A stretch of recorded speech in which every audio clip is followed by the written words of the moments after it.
this video, we're going to create a more wall systems and lava systems for our level. So here in Houdini, let's here start from this network where I create this wrangle. And what I want to do is I want to use a copy, 2 points, and a grid. So my scale is to 1 by 1 and set this rows and columns to 2 as well.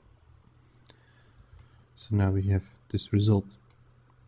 What can also be interesting is either we can go to the Wang decoder and we can enable keep color. So we transfer this color. That could be interesting so we can visualize more what's going on.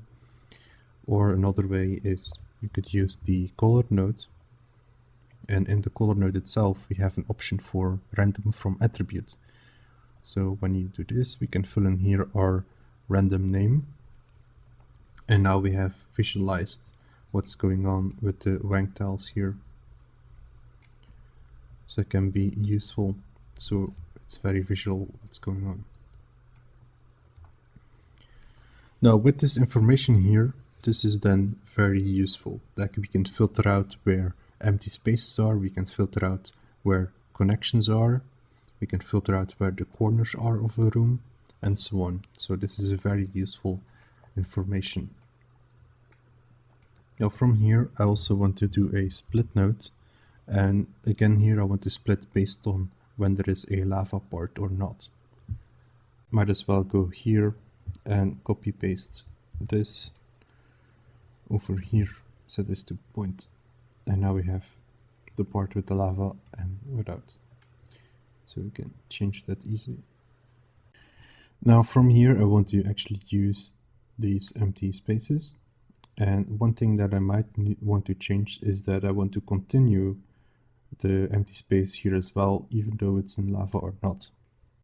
And in here, I also want to include the border information. So we made that earlier, so I'm just going to click it and we have the border here as well. So now further from here, let's just use the blast node. And we're going to delete some parts. So add name equals, for example, 0. And we're going to have to set this to points as well. So then all the empty spaces are deleted. So if I would invert it now, we have all these spaces. Now these parts, I want to fuse them together because they're not connected right now. And now after fuse, they will be connected. Then transform this place. So I'm going to move this up. I have my modular models being placed over here and I want to just move them up. And I think in my case, it's something around 3.5 that I have to move them up. And from here, we can simply extrude this like so. And now we have created this space. We can also, for example, here close the back, make it closed. We can also clean up the shape. Like right now, we have all these squares. We can clean up the shape by using the flatten edges dissolving. So if you plug that in, you now have cleaned up that shape as well. So it can be useful to then get a lower poly count there. Then further from here, what we can do is we can set up an Unreal material. So we're gonna have to set in the path. So you can go into Unreal, right click to get the copy reference and then paste the reference in here. Then also further down, if you want to unwrap it, you can, for example, do a simple projection, UV project. So in this case, I'm not really going to unwrap it for my game. It's not needed, but if you want to unwrap it, there are multiple ways of doing this. Now then I want to merge my geometry with my instances. And for this, I'm going to create 2 merge nodes. So I have a merge node here and here. So I have a merge node that will take care of instances. So I will name this also instance. And I have a merge node that will take care of the geometry. And these then are the output. So it's important to keep them separate and structured. So either you keep them separate in here, or you can also have different networks over here in object mode. But if you want to keep everything in sub level, then separate them is recommended. So I'm going to plug in this over here and that. And let's also place a frame around this. Now we can also do the lava geometry. So then we have to take the other input. And from here, I'm going to use something very similar like I did here. So I'm going to copy this blast node, change the input. Now we have these pieces. Maybe let's also place a null node here so it's easy to visualize them. What I also want to have lava is when I have a bridge. So for example here, I would have a bridge and there would still be lava underneath it. So I'm also going to have to include this information of these pieces. Now, if you're not sure which number this is, we can always start to double check them.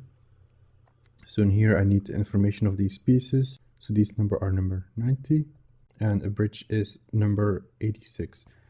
So in this blast node, I'm going to copy this name and we're going to continue with then number 86, and the other number is then 17. So again, now I can point out to this tile set here, this image.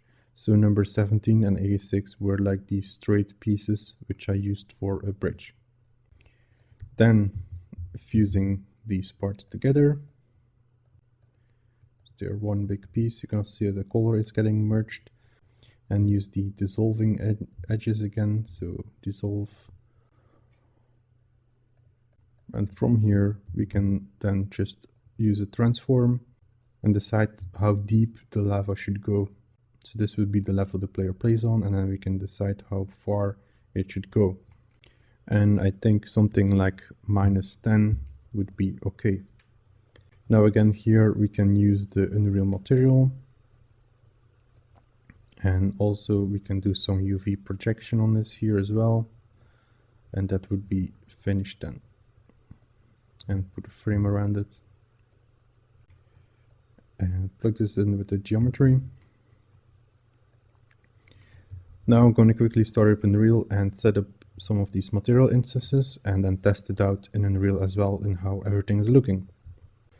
So here in Unreal we have our materials. And I'm going to grab some of these materials and link them to my attributes. So here I have my lava. I'm going to right click, copy reference, jump back in Houdini and paste the reference here in the path. And I'm going to do the same here for my walls here. So after that is set up, I'm going to save the asset and regenerate them in Unreal. Simply click rebuild and wait a moment. And as you can see now, we have these balls placed around my level, and I have also some of that basic lava laying around. Then there are a few things I want to add here. So I want to use these walls that I have and copy them here along this empty space here, so it's nicely closed space. And I also want to have rocks here at the bottom, which I also have a prefab for. So let's start with creating walls around it. And I'm going to start here from the first output from the split again, and I will be fusing it. So plug it in over here. You might as well take this on the side here for a moment. So you have this result is fused together. Then after that I'm going to use the dissolve edges again. So plug it in over here. And what is interesting here now is that the second slider is a tolerance. And if I put it down to 0, we still have these points on the edge, which can be quite interesting in this case to use. So for example, each point would then be presenting a wall. So we can copy a wall here along this line. So what I'm going to do is using a poly extrude. I'm going to extrude this a little bit. So 5. And the reason why I'm extruding 5 is because I know one line length is 5 because my basic input was 1 by 1 and I just multiplied it by 5. So it's a nice square here. We can also remove the top, so we only have these primitives on the side. Then using facet node, and in here we're going to check ununique points. So basically all primitives are now separate, so they are not connected to each other. Then I want to use the primitive node itself. And in here we're going to enable do transform, and we're going to set the scale to 0. Then you can see that the primitives are scaling by itself. So if we would set them 0 and 0, 0, we now have these points. Now important here also is the normal direction. So we need to have a normal where the model should face. So actually before I did face it, let's also add here a normal attribute. Set this to point normal. So now we have these normals, and here in the primitive we then remove this over here, so it keeps the normal information. My modular wall will then follow the normal line when it's getting copied. Then again, I want to fuse them together because there are a lot of overlapping points on each other. So I'm going to fuse it, and in the fuse, disable remove repeated vertices, and also disable recalculate normals, so it keeps the normal information.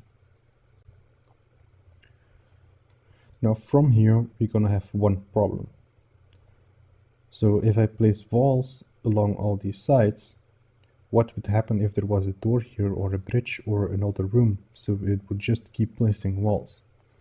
So I'm going to have to filter out some of these points that are not supposed to be there. So if I have a door, I want to delete the point. Then over here, let's grab this blast node here and copy paste this over here. You can then see that, for example, here there should not be points because we will have an opening so the player can walk to these spaces. So let's use this information and fuse this. Then using the dissolve edges again. Then I'm going to extrude the shape. I'm also going to extrude this by 5. So size 5. And I'm going to do another extrude, so you can just copy this extrude. And lowering this distance, of course. So you can see that this is extruding the whole area. And now I want to use this in a group node. So group, and use this here in the bounding options. So let's say points to keep. So I'm going to make sure these are then the final points. And let's use here bounding region, use the bounding object, so the second input. And now all the points that are being selected are then the points that a wall can be placed. So that's just a little cleanup there. So from here we do, of course, the blast node. So we're going to delete the unnecessary points, so points to keep. Invert this. Then set up an instancing. So first of all, I like to also use an add node and enable the delete geometry but key points. This is sometimes I use this to be sure I don't have any other random geometry. I only want points as output. Then I'm going to use a attribute create, and in here I'm going to call this Unreal Instance, and we're going to make sure setting it to a string and then fill in the path.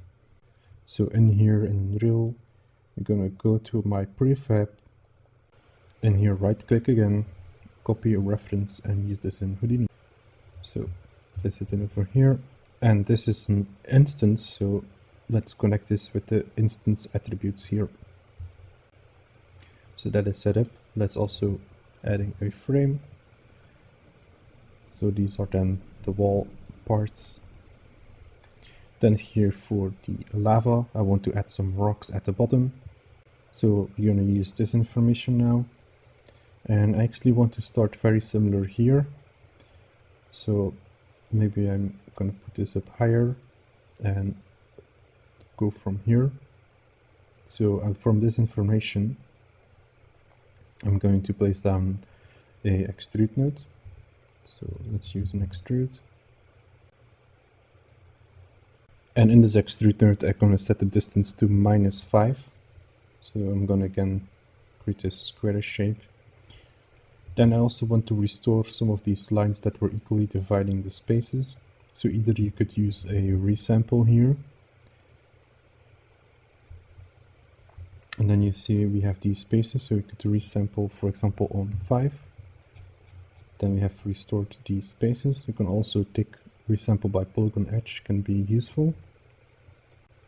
Another way to do this is, for example, after the extrude node, you can use the divide node. And in here, what we're going to do is use the breaker polygon feature. So we're not going to use the convex polygons, but the breaker polygon, and set this to 5, 5, 5. And you can see that we basically then have the same result. So that can also be useful. In this case, I might as well also disable the output front. So only have the sides, because the rocks will be placed along the sides. And from this point, I'm actually going to do a very similar system that I did over here with the face node and the primitive. So I'm going to just grab these and copy paste it over here. So what will happen is that then each primitive is then one point, which has also the normal direction. And then again, I want to copy the instancing, so I'm going to add and then attribute instance. And then in Unreal, I'm going to go grab in my pad. So that is also done. So adding a frame here. And this can then be connected here with the instances as well. So let's just save this and test this in game. Now I've rebuilt my tool, and we can see that we have walls placed around here on the side. So that's really nice done. And we also have here at the bottom these cliffs. So these are all individual prefabs or blueprints in this case. I also noticed that there are some cases where the tool is not filling up nicely. And I'm guessing I have not set up all the rank tiles properly, so I might missed a few. But overall it's giving us a quite nice result. So in this case we can still play around with the seed. So if you want a new layout for our level, you can just drag the slider, and then in a few moments later we're gonna have a new level. So as you see here. So overall the tool is doing a nice job. Only need to just quickly go to the rank tile set and fix that issue. So now in here I fixed the issue with the rank tile set. So I just missed one piece and then it just showed up empty. So now that's in order. So that was it for this video. We polished it a bit more, so we placed some walls all around, we added some lava and some cliffs and so on. So when just pressing play, I can play my level. So you can check out how everything is placed, how it feels. And if you're not happy, we can then play around with these seed values and so on, or plug in other wave function collapse images and so on. So that was it for this video. Hope you enjoyed it. Thank you for watching.